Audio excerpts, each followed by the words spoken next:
Bonjour et bienvenue à Octogone 2022. Octogone 2022 qui marque un événement pour Atmosphérique. Alors, quel est l'événement et qu'est-ce qu'Atmosphérique? Alors c'est une société que Bertrand et moi-même avons cofondée, donc on est des amis de longue date, ça fait 35 ans qu'on se connaît, ça fait 35 ans qu'on pratique le jeu de rôle. La démarche derrière Atmosphérique a été un petit peu différente des boutiques qui vendent de l'accessoire pour jeux de rôle, tout simplement parce que moi je joue relativement peu, je suis plutôt maître de jeu, et en l'occurrence j'ai équipé une pièce chez moi avec les systèmes son, avec le vidéoprojecteur, la machine à fumer, les éclairages LED, etc. etc. La table qui fait rêver tout le monde, quoi. Un peu, j'espère, et d'ailleurs tout le monde est bienvenu. Moi, de manière récurrente, j'ai des joueurs nouveaux à ma table parce que justement, je souhaite pas avoir des habitudes, mais avoir de la nouveauté. Et en l'occurrence, le constat, ça a été qu'il n'y a pas de boutique qui propose d'équiper véritablement sa table de jeu de rôle ou sa salle de jeu de rôle de la façon qui soit la plus immersive possible. Donc on vend en effet des choses comme ça, mais on vend aussi des luminaires, des systèmes Bluetooth, on va bientôt avoir une machine à fumer, un vidéoprojecteur, etc., etc., à la fois sur notre boutique en ligne, et puis bien évidemment lors de conventions. Et aujourd'hui, ouais, c'est un gros événement parce que la boutique en ligne, elle est disponible uniquement depuis 3-4 jours, et ma foi, c'est notre première convention. Donc voilà. Donc c'est un travail entre potes, un peu la réalisation d'un rêve parce que c'est fantastique de pouvoir bosser dans un univers qu'on aime et une façon aussi de prolonger notre passion, quoi.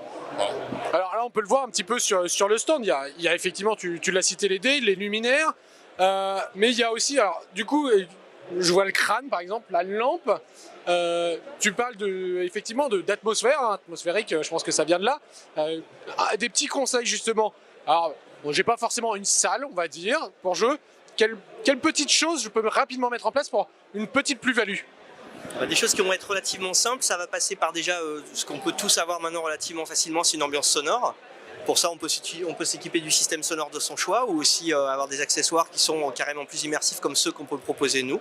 Voilà, mais du son, de la lumière, éviter, je pense à mon sens, de jouer dans une ambiance type convention comme ça avec des lumières très vives parce que c'est pas du tout immersif, mais bon, on est tous passés par là. L'immersion pour nous, ça a toujours passé de toute façon par le son, la lumière, et puis des joueurs à l'écoute et un MJ. Enfin, il faut essayer de commencer sa partie en étant relativement vite immergé dans l'atmosphère qu'on souhaite restituer. Et nous, pour ça, les produits qu'on propose servent évidemment à ça. Ça peut passer par un simple éclairage, et puis on peut bien sûr pousser le souci du détail un peu plus loin, mais ça, à chacun de faire comme il l'entend. Le jeu de rôle, ça doit rester quand même libre, et puis on doit pouvoir se faire plaisir. Mais au fur et à mesure, on peut effectivement s'installer, s'équiper de mieux en mieux, et avoir quelque chose de très immersif. Nous, sur notre site, on fonctionne par thème, c'est-à-dire qu'on a évité de vendre, par exemple, uniquement une section qui ne serait que des luminaires ou autres. On fonctionne par les 3 grands univers, on va dire classique chez les joueurs, le Medfan, Heroic Fantasy, une partie horreur contemporaine, voilà, avec les jeux qu'on connaît tous, puis une partie plus SF, et on essaye d'aller au bout du principe en fait, de notre concept, c'est-à-dire pour chacun de ces environnements, de proposer à la fois des éclairages, du son, des dés, des accessoires, qui vont permettre tout ça, puis après chacun est libre de faire comme il veut. Des choses comme ça, quoi. Ça va jusqu'à ça, quoi. Il faut aller sur notre site pour voir certains produits qui, comme ça, peuvent paraître d'apparence un petit peu soit amusante ou autre, pour comprendre que mis en situation, mis en valeur par un ensemble de choses, on arrive à des résultats vraiment très sympas. Il y a une idée aussi qui est importante, c'est de ne pas proposer obligatoirement du lourd. C'est-à-dire qu'on ne va pas proposer une table de jeu indémontable qui coûte 3000 € et qui pèse 2 tonnes. L'idée, parce qu'il y a quand même une tendance qui est le nomadisme aussi dans le jeu de rôle. C'est-à-dire qu'on est un petit groupe de jeu, et la première fois on va jouer chez l'un, la deuxième chez l'autre, en fonction des disponibilités, parce qu'il y a des enfants, parce qu'il y a une famille, il y a ceci, il y a cela. Donc l'intérêt aussi pour le MJ, c'est que dans un petit sac, il puisse mettre, par exemple, il fait du Medfan, il va avoir une nappe qui est imitation bois, il va avoir 3 bougies qui sont des bougies LED, il va avoir un petit accessoire qui est une statuette de dragon, un petit écran qui va bien, un phare LED qui pèse 3 fois rien mais qui donne une ambiance de lumière qui est absolument exceptionnelle, et voilà, il peut trimballer ça très très aisément, et même dans un milieu associatif, s'il a une pièce qui est appropriée, en l'espace d'un quart d'heure, il peut te monter une petite ambiance où quand les joueurs rentrent, waouh, le mec il a fait vraiment un effort.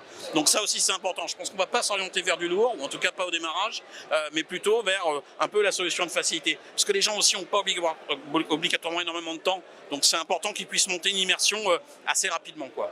Alors on aurait sûrement un petit peu comme ça envie de se dire, ouais mais c'est onéreux, quelle réponse vous apportez à ça? Est-ce que c'est réellement onéreux?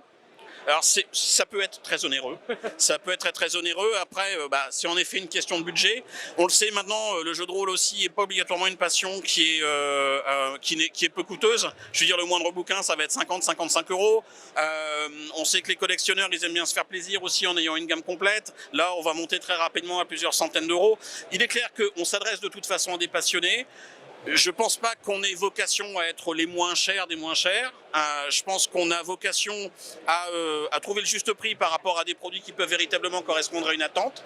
On va essayer aussi, bon, c'était prématuré puisque la société démarre, mais de construire des kits qui puissent répondre à la fois économiquement et en termes de mise en scène aux besoins d'un MJ dans un univers donné. Et il est évident que le paramètre prix est quelque chose qui va rentrer en ligne de compte. C'est sûr. Bah merci beaucoup. Je pense, alors je sais pas si vous aviez un petit mot. Alors on voit un petit peu sur le t-shirt, c'est atmosphérique.eu. On a une vocation qui est européenne. On souhaite au démarrage bien évidemment commencer aisément sur le marché français, mais l'idée ça va être de tenter de s'étendre avec peut-être dès l'an prochain, si les résultats le permettent, un site qui soit en langue anglaise. Et puis on a des touches déjà depuis 2 jours avec la Suisse, avec la Belgique, donc il y a certainement des choses à faire, quoi. Voilà, donc vous retrouverez tous les éléments médiéval fantastique, horrifique et science-fiction. Donc c'est sur atmosphérique.eu. Sur Facebook et sur Instagram, bien sûr. Bah voilà, vous avez tous les éléments et puis nous on va profiter un petit peu du décorum que vous avez pu mettre en place pour Octogone. Super, merci beaucoup. Au revoir. Merci. À bientôt. Merci. Au revoir.